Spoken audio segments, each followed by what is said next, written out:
कमरन जी आए घर में कि नहीं, क्या कर रहे हैं? तो बाजार में नहीं जाते हैं क्या? पिठौरिया रांची की रहने वाली कमरुन्निसा कभी मानसिक रोगी थी। लगातार चिकित्सा से अब वो ठीक हो चुकी है और सामान्य जिंदगी बसर कर रही है।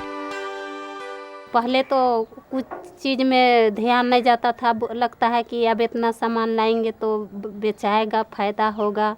गांव में 200-300 एक दिन में 50-60 रुपया फायदा होता है, ज़्यादा फायदा नहीं होता है।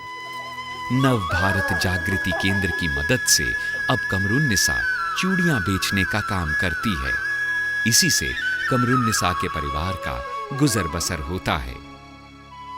पगली जैसा लगता था, बुझाता था कि इसको मार दें, क्या कर दें, ऐसा लगता था। ना काम का मन करता था, ना खाने का मन करता था, ना काम करने का मन करता था। और बहुत बोलते थे हम। पिठौरिया में दवा किए तो वहाँ भी ठीक नहीं हुआ। फिर ऐसे ही फिर यहाँ दवा किए तो भी ठीक नहीं हुआ। फिर झाड़ फूँक किए तो भी ठीक नहीं हुआ। फिर रिंग पास गए तो वहाँ दवा खाने लगे। तब दवा खाते हमको भूख प्यास नहीं लग रहा था। वो सब अच्छा, माने सब कुछ अच्छा होने लगा। समाज में मानसिक रोग एक बहुत बड़ी समस्या के रूप में उभर रहा है। जो हर तरह के कई तरह के टेंशन्स आ रहे हैं। युवकों के बीच में जो है पढ़ाई को लेकर के या आपसी जो है प्रेम वगैरह को लेकर के कई तरह के अवसाद उत्पन्न हो रहे हैं और आत्महत्या की प्रवृत्ति भी बहुत बढ़ रही है।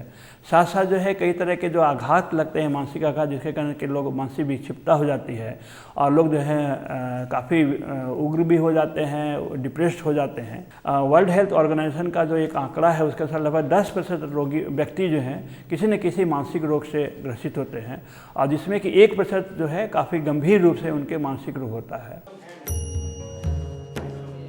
नव भारत जागृति केंद्र जो लंबे समय से झारखंड एवं बिहार में समाज के कमजोर एवं उपेक्षित तबकों के लिए काम कर रहा है। इसी नीति के तहत मानसिक रोग के प्रति जागरूकता, मानसिक रोगियों को चिकित्सा सुविधा एवं उनके आर्थिक पुनर्वास के लिए कार्यक्रम चला रहा है।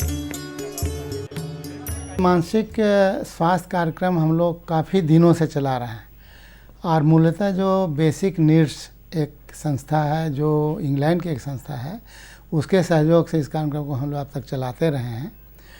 और इसमें है कि जो लोग मानसिक रोगी होते हैं उनका इलाज करना सबसे एक पहली आवश्यकता होती है। उसके बाद उनको एक मतलब रोजगार से जोड़ा जाए। नव भारत जागृति केंद्र के कार्यकर्ता गांव-गांव जाकर मानसिक रोगियों के बारे में पता लगाते हैं। इससे जुड़ी भ्रांतियों के खिलाफ वो लोगों को जागरूक करते हैं, लोगों को बताते हैं कि मानसिक रोग भी किसी अन्य बीमारी की तरह है और इसका इलाज हो सकता है। ऐसे जो कार्यकर्ता हैं हमारे, उन कार्यकर्ताओं को हम लोगों ने प्रशिक्षण दिलवाया है रिन पास में। वो लगभग 1 महीने का प्रशिक्षण होता है, वो दिलवाया है। और रेगुलर हम लोग इस तरह का ओरिएंटेशन प्रोग्राम करते रहते हैं उनके लिए। तो इस तरह के हमारे कार्यकर्ता हैं और हम लोग 25 छोटी छोटी संस्थाओं के मार्फत इस कार्यक्रम को कर रहे हैं, जो झारखंड और बिहार की संस्थाएं हैं। तो इसमें जो है उनके जो कार्यकर्ता हैं उनको भी हम लोगों ने प्रशिक्षित किया है। नव भारत जागृति केंद्र के कार्यकर्ता गांवों में मानसिक रोगियों की पहचान करने के साथ साथ उनके परिजनों को समझा बुझाकर मानसिक रोगियों के इलाज के लिए उन्हें प्रेरित करते हैं तथा उन्हें मानसिक रोगियों के इलाज के लिए जिला स्तर पर लगने वाले शिविर के बारे में भी बताते हैं। हमारे जो कार्यकर्ता हैं, जो मानसिक रोगी कार्यक्रम को देख रहे हैं फील्ड स्तर पर, वो उनकी पहचान करते हैं और उनको पहचान करने के बाद मानसिक स्वास्थ्य शिविर में लेकर आते हैं या बोलते हैं कि आप मानसिक स्वास्थ्य शिविर में आइए। कार्यकर्ताओं की जिम्मेदारी होती है मानसिक रोगी को समझा बुझाकर हर महीने लगने वाले मानसिक चिकित्सा शिविर तक उसे लाना। शिविर में रिनपास के अनुभवी डॉक्टरों द्वारा उनका न केवल मुफ्त उपचार किया जाता है बल्कि दवाएं भी उन्हें मुफ्त दी जाती हैं। नवभारत जागृति केंद्र की ही वजह से हजारीबाग में हम लोग करीब 800 से 1000 मरीज तक एक एक कैंप में देखते हैं। तो काफ़ी बड़ी उपलब्धि है कि हमारे जो उस एरिया के मरीज हैं उनको हम वहीं पर ट्रीट कर रहे हैं और समाज में रहते हुए उनको हम लोग बेहतर से बेहतर मानसिक स्वास्थ्य सेवाएं उपलब्ध करा रहे हैं। यही स्थिति हमारे खूंटी ब्रांच की है, जहाँ पे 600 से 700 मरीज हम लोग देखते हैं। हम लोग पूरे झारखंड में जिला मानसिक स्वास्थ्य कार्यक्रम शुरू किए हैं, जिसमें दुमका का जो सेंटर हमने स्थापित किया था सन 2005 में, वो स्थायी सेंटर के रूप में अब चल रहा। अभी हम लोगों ने सन 2000 से गुमला में शुरू किया और डाल्टेनगंज में, वहाँ पर भी रिस्पांस अच्छा मिल रहा है और हम लोग चाहते हैं कि कम से कम मरीजों के यहाँ तक आना पड़े।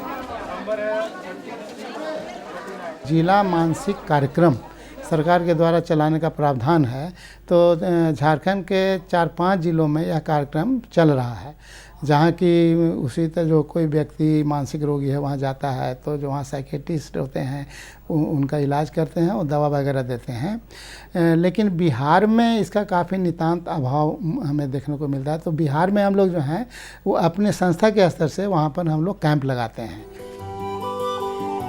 जूली देवी भी कभी मानसिक रोगी थी। इलाज के बाद अब ये ठीक हो चुकी हैं। फिर भी कार्यकर्ता नियमित रूप से जूली देवी से मिलते रहते हैं। पहले कुछ याद नहीं है उतना, लेकिन थोड़ा दिमाग में हड़बड़ी जैसा रहता था, एकदम घबराहट जैसा लगता था और दर्द हमेशा रहता था। घर का स्थिति भी थोड़ा ठीक नहीं था, तो पिठोरिया से हम लोग को ज्योति सर से जान पहचान हुआ, वही हम लोग को ऋण पास लिए गए, वहीं से फिर इलाज करवाए। उसके बाद से थोड़ा थोड़ा ठीक हुआ।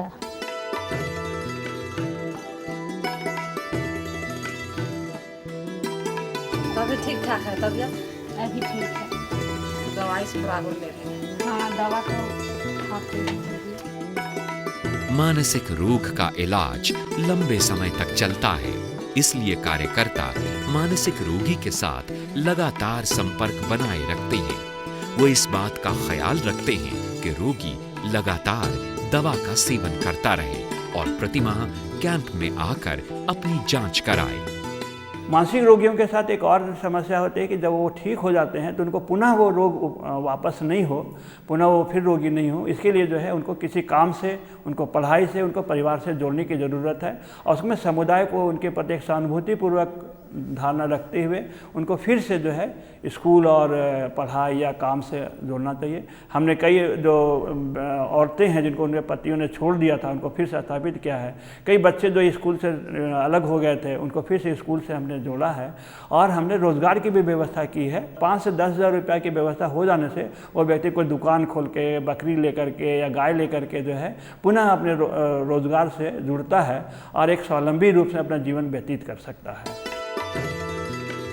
यहाँ ज्यादातर मानसिक रोगी गरीब तबके से आते हैं। स्वस्थ होने के साथ साथ उनका पुनर्वास भी एक चुनौती भरा काम है। नव भारत जागृति केंद्र उनमें क्षमता का विकास कर उन्हें रोजगार से जोड़ने का काम करता है।